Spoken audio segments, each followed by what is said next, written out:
Hey everyone, and welcome back to the Your Money Your Life podcast. We're episode 251 of the pod. Remember, we do this every week, so you make sure you like, subscribe, five-star rate, and review this podcast. We do this every week. Let's jump right into it. There is a lot to discuss. We're gonna jump right into, one first, our market update of the week, which is a lot going on. Market update of the week. First and foremost, you need to know, as we were talking about it last week and a couple weeks ago, this new kind of bull run that we're going to be on, which is starting to materialize. I've said it before, it's starting to materialize. You're seeing the way the stocks are moving over the last few days, few weeks. Even NVIDIA, they announced earnings. They reported really strong earnings in third quarter. They had strong guidance for the next quarter and for the end of the year. But the shares of their company were down pre-market for a little bit, but then they turned around. They're already up 194% this year. But now, in pre-market trading before the market opened, they were trending downwards, but now they've turned around and I think they're up based on where they sit right now.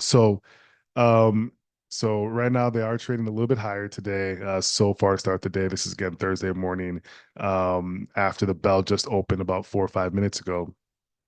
And if you think about it, the big really reason is, I think the guidance was probably strong. So investors took a restock of what they was hearing and went back in. So weakness in these shares are being bought by investors. They're looking at this as a really a psycho, just a crazy run for a stock. But moving on to other securities that are doing well, or other currencies that are doing well, I should say. Bitcoin, it crossed the $98,000 level and it's inching towards $100,000 for one BTC. Listen, we're talking about it all along. I said it all along. Cryptocurrency is something to hold and to have a bit, to buy a little bit every once in a while, to hold. I've been saying that for years on here, right? My average price of BTC purchase price is way, way lower than what the current level is. And again, that's just because we understood what was happening futuristically. That's what we understood long-term investing. That's what we understood. Even if there's a pullback or volatility, it's an opportunity to buy. Those are the things that we understood. And the reason why we've stayed in cryptocurrency and not sold off any. And that's what I've been preaching from the beginning. So for those that are holding, it's going to go higher. Where exactly? Not sure. You could, get venture to guess that we may hit 125,000, anywhere between 125,000 to 150 before BTC kind of tops out for this cycle and then starts to revert.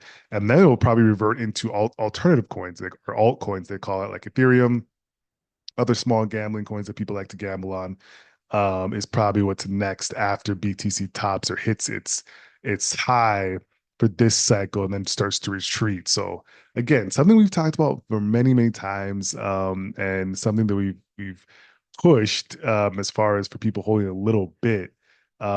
Jobless claims also came in. They fell below forecasts, signaling the labor market's holding up. So initial weekly applications for unemployment insurance came in at 213,000 for the week, down from last week's revised 219,000 claims. Jobless claims never showed the market at least holding steady, if not strengthening. So that's something to note, as well. So big things there going on. And again, remember last week we talked about understanding the cycle. You should have been already investing, should have been already saving money and putting money into these securities, because again, now if you're trying to chase highs and buying at the top just because it's now on CNBC and everyone's talking about it, that's the wrong move. That is essentially the wrong move. But again, people just, it's an emotional thing and people just don't understand how to handle those emotions when investing.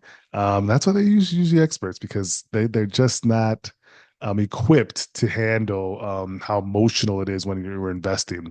Let's dive more into NVIDIA. Again, they had sales surge of 94% quarter year, on a same year basis, on a same quarter basis prior year. So that's pretty incredible. So they had 94% higher to 35.1 billion. Tech giants ramped up purchases of its graphics processing units. So again, other tech giants are purchasing these graphics processing units. It's critical for fueling generative AI models. The company projects sales for the current quarter at about 37.5 billion. CEO Jensen Hung said that he expects to deliver more next generation Blackwell chips. That's a new chip that they announced. It's like, I think it's like $40,000 per chip or something like that, something crazy.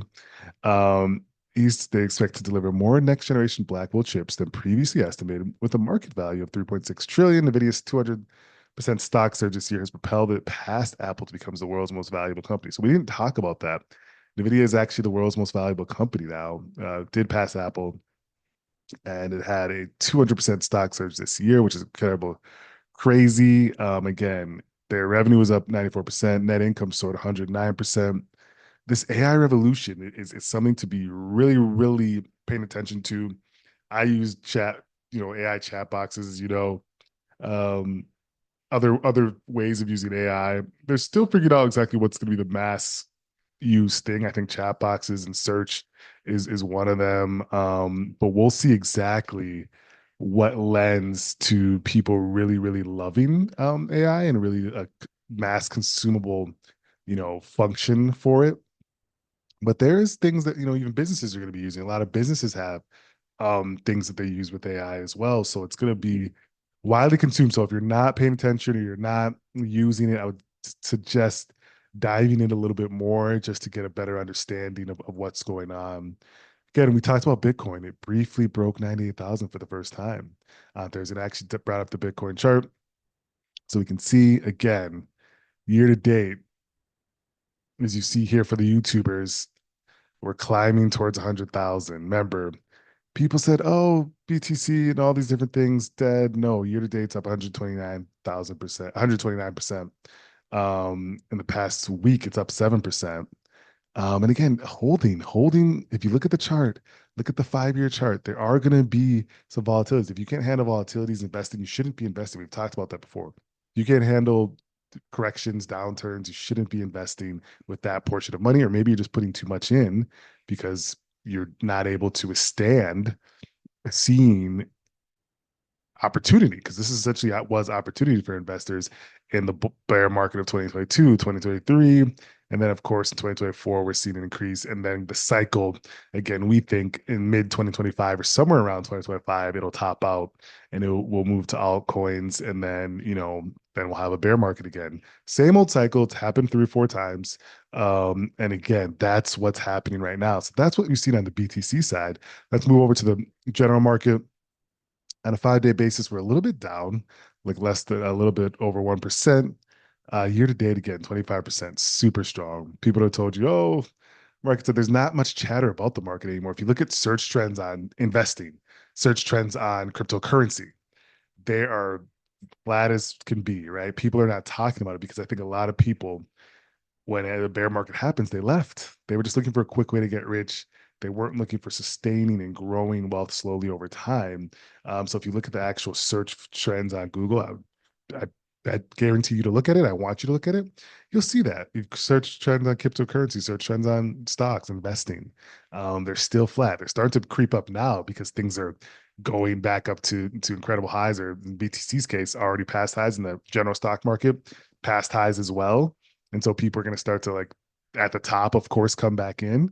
But look at those trends. That's what we always talk about, this long-term investing, and why taking advantage of just sitting in and being patient and just focusing on cash flow of whatever it is that you're doing versus trying to trade your way to wealth. It never works out that way.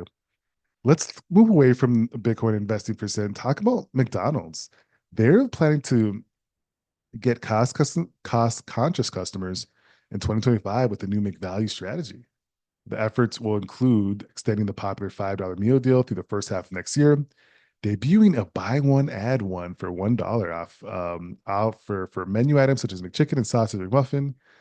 They want to improve their strategies to get the cost conscious, value conscious customer in 2025. I think that's a smart move. Listen, people are complaining about prices. McDonald's is one place where I think a lot of people will be like, hey, I can get cheap drunk food for 5, $10 or whatever back in the day.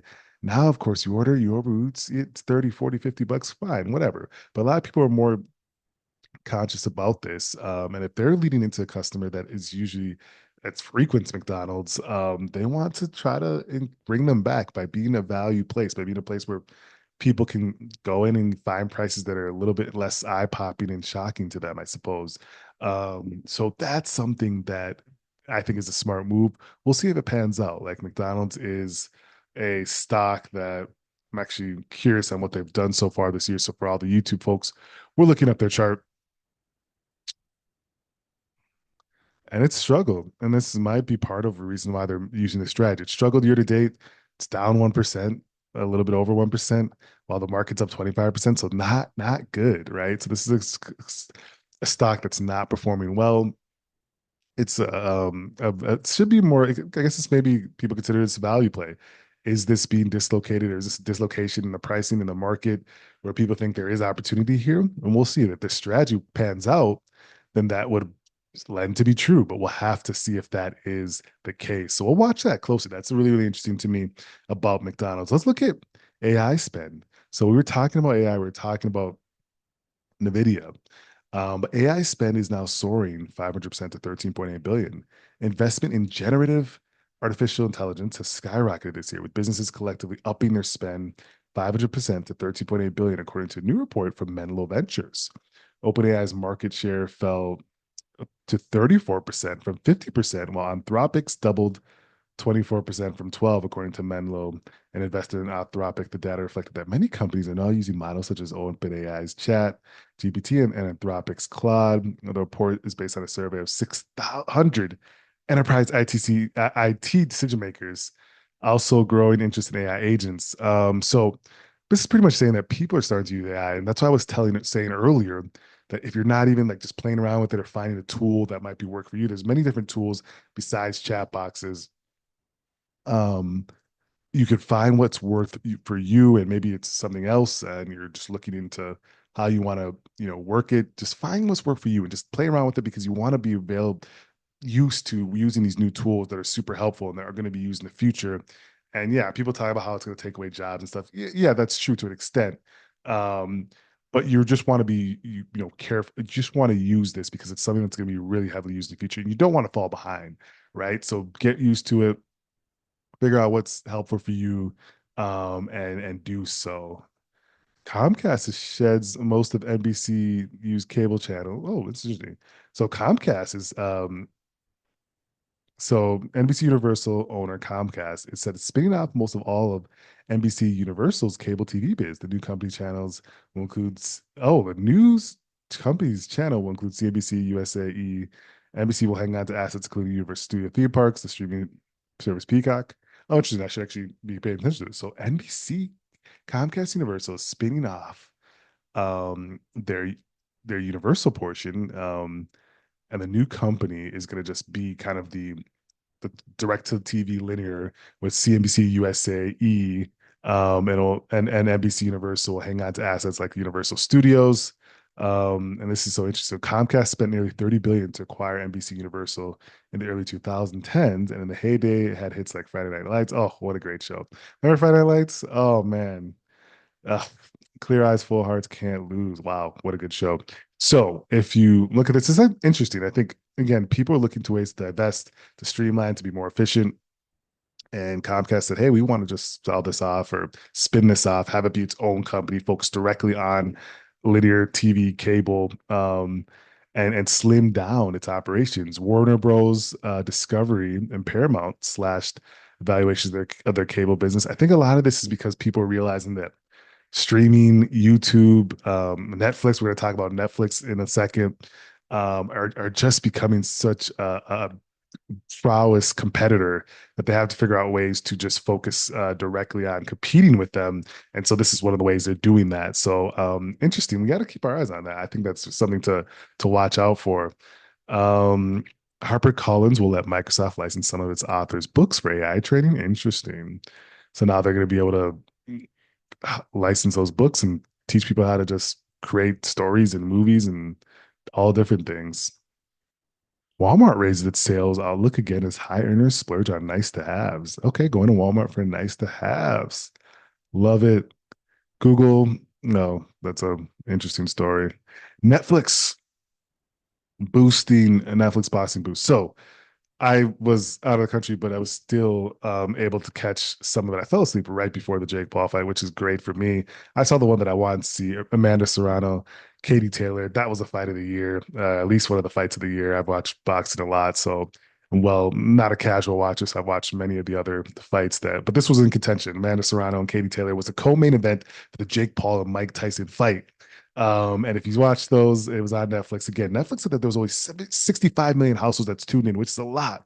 They were actually having trouble with their streaming. I didn't have any issues, but there are people saying and complaining there was trouble with buffering and streaming for this fight, which surprised me. I knew that people would watch, but I didn't know that that many people would watch. Actually, honestly, like because we don't Jake Paul fights, they're never good. The only one that was ever good was a Tommy Fury one, because that's the only one I believe that was not staged. And Tommy Fury did win. All the other ones, it's more of a staged sparring show. And this one was nothing more than that. Jake Paul, Mike Tyson. But Netflix won here. They had over 65 million households tuned in. That's going to be a huge juice to subscriptions. They had they had they said they had over 110 million. They estimated over 110 million people watching, which is crazy. That's a huge number. They said it was the most watched women's fight in history. This was just a crazy great big win for Jake Paul, Netflix, and Mike Tyson, who both will take home lots of money for this fight. Also, was at the Arlington Dallas Stadium in Arlington, Texas, which is a huge stadium that seats 100,000, I think around 100,000 people. All this is crazy numbers. I'm very shocked that Jake Paul was able to pull this off. Again, the fight itself, I ended up watching it the next day, was not that great. Of course, we knew that. But again, the Amanda Serrano and Katie Taylor co-main event that was prior to the Jake Paul one was really, really good. Netflix is doing well. Again, they're a company that really shows up in the fourth quarter. That's when their best stuff comes out. You're already seeing it. A lot of their good shows. There's some good. Jamie Foxx has something coming out. A couple things coming out on Netflix. A lot of other things come out in that fourth quarter. So I expect a strong showing for them to end the year. So something to watch for folks. We talked about Spirit filing for bankruptcy. I don't know if we did, but that is known. They couldn't get that deal to be done with JetBlue, and so the federal judge blocked it. So now they're filing for bankruptcy. Which is sad to see, of course. Let's jump into our questions of the week.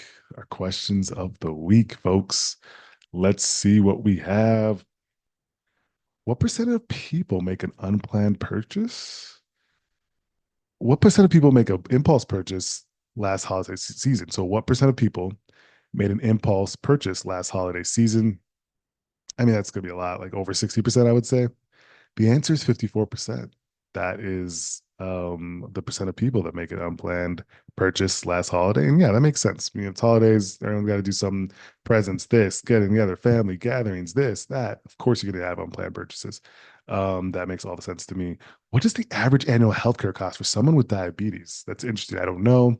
Annual, so we're thinking annual. I'd say that maybe they're $200 or $300 every a month over. So what does that run us, folks? Really quick with math, 3K. Whoa. The answer is $19,000, of which 12,000 is attributable to diabetes. Wow, I did not know that. That is incredibly large. I had no clue. Wow. So yeah, everyone stay healthy, stay fit. I'm trying to get my butt back in shape. And we will be doing that. But in general, folks, again, we do this every week. Make sure you like, subscribe, 5-star rate review, and share this podcast with family and friends. There's someone that needs financial advice and help. We're having so many referrals come through right now, but we need to be able to help these folks. So if you know someone that needs help, send them my way. There'll be a little gift in that for you. New Sheet Sports, we're doing such a good job recruiting some of the finest NFL, we believe, NFL prospects in the country. So again, you'll be staying tuned, hearing some announcements about who those folks are that will be, the inaugural class of New Street Sports, and what we're going to do and to help them succeed and play at the next level, which is incredible. We're excited for that. So again, we do this every week. Make sure you stay tuned, stay safe, and we'll talk to you next week.